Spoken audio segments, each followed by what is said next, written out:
Welcome to The Explainer. If there's one universal truth we can probably all agree on, it's that family life, it's just inherently filled with friction. Whether it's a minor disagreement over who left the lights on, the daily stress of budgeting, or even profound life-altering grief, the family unit is definitely where our patience and resilience get tested the most. Today, we're going to explore a fascinating framework that takes these everyday, sometimes deeply painful household problems and gives them a really unique spiritual reframing. To do this, we're going to dive right into our source material for today, which is a book called How to Grasp Happiness by Ryuho Okawa. Now, what makes this text so interesting to analyze is how it seamlessly blends highly practical, down-to-earth household advice with this overarching, deep, spiritual philosophy. We'll be looking specifically at Chapter 3, which covers common personal family problems. My goal today is to impartially guide you through the author's viewpoint and show you exactly how this philosophy tackles the domestic struggles we pretty much all face. Okay, let's dive into our roadmap for this explainer. We're going to look at 4 main areas today. First, the in-law training ground. Second, balancing work and parenting. Third, smart household financial management. And finally, polishing the soul through pain. So, kicking things off with Section 1, the in-law training ground, and how to reframe that relationship friction. Living with or frequently interacting with your in-laws, well, it usually brings a good amount of relational friction, right? But the source material reframes this entirely. It suggests that we really shouldn't view this tension as a burden or some kind of punishment. Instead, we should actually see the extended family environment as a necessary training ground. Now, I know that's way easier said than done, but according to the text, this dynamic specifically exists to compensate for our own lack of social experience. It provides us with these daily built-in opportunities for spiritual and personal growth. So, how do you actually master this training ground? Well, the author gives us a clear strategy. First off, you have to humbly acknowledge your own inexperience. When friction pops up, our natural human tendency is to immediately focus on the other person's flaws.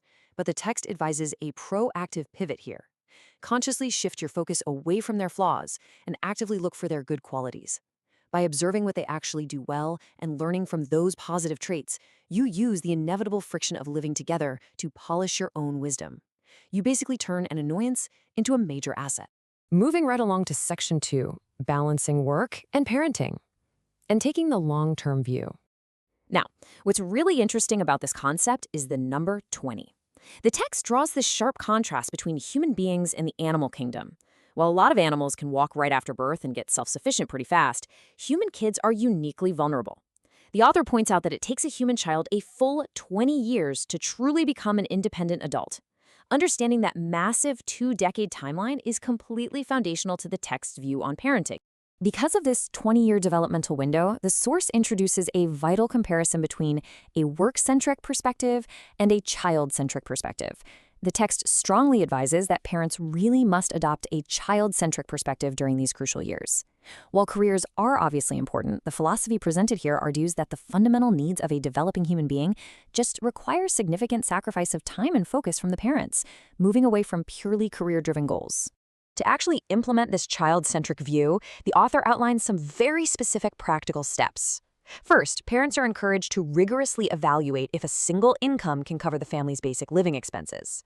If it can, the text suggests that taking a leave of absence from work during those really intensive child-rearing years is a huge benefit.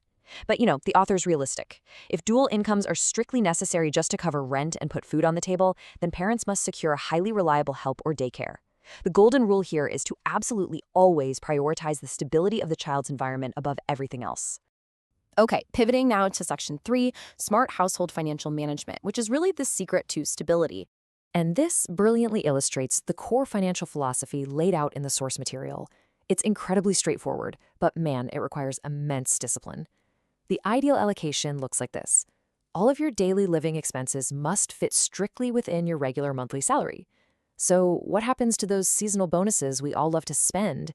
Actually, according to the text, 100% of them should go directly into savings, no exceptions.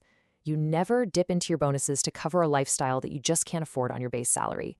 The text really emphasizes that being a good household manager, meaning someone who can tighten the purse strings, cut unnecessary expenses, and completely avoid running a deficit is an absolutely crucial talent.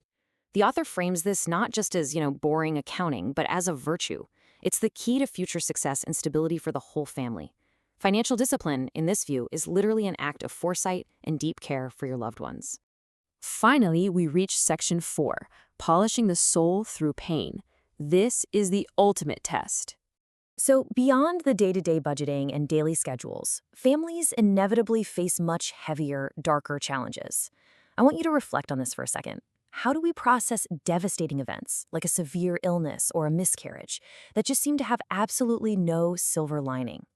When tragedy strikes, it's so easy to feel entirely defeated. But the source material offers a profound spiritual reframing for exactly these moments of deep despair. To fully grasp this, we have to look at the underlying spiritual viewpoint of the text.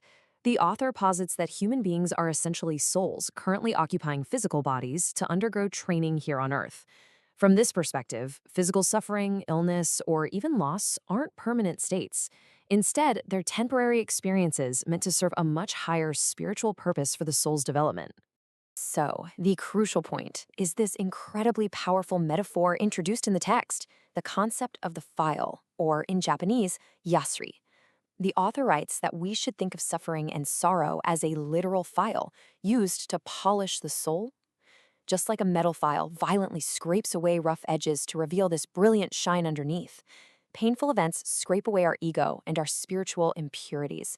It is agonizing in the moment, for sure, but the ultimate result is a beautifully polished soul. The text applies this directly to tragedies, things like nursing a chronically sick family member or enduring a miscarriage. Rather than seeing these simply as horrible misfortunes that keep you trapped in sadness and stuck in the past, they are framed as profound opportunities. They are chances to learn true, selfless, unconditional love. By enduring the painful friction of the file, you are fulfilling a deep spiritual task. You look to the polish, not the pain. Let's bring all of this together. We've seen how this explainer ties the incredibly mundane practicalities of daily life together with the absolute most profound realities of human grief. Interacting with your in-laws, that builds your social wisdom. Raising a child demands 2 decades of selfless dedication. Sticking to a strict budget builds vital practical discipline. And ultimately, those unavoidable hardships and illnesses serve as the file that polishes the soul. It all acts as one cohesive, comprehensive training ground. I want to leave you with this thought to chew on. Whether you completely align with the spiritual philosophy of Ryuho Okawa or not, you have to admit the framework is undeniably thought-provoking. So consider your own life right now. Look at the friction you're experiencing today. What is your current family challenge trying to teach your soul? Thank you so much for joining me on this explainer, and I really hope this fresh perspective gives you a brand new tool for navigating your own family journey.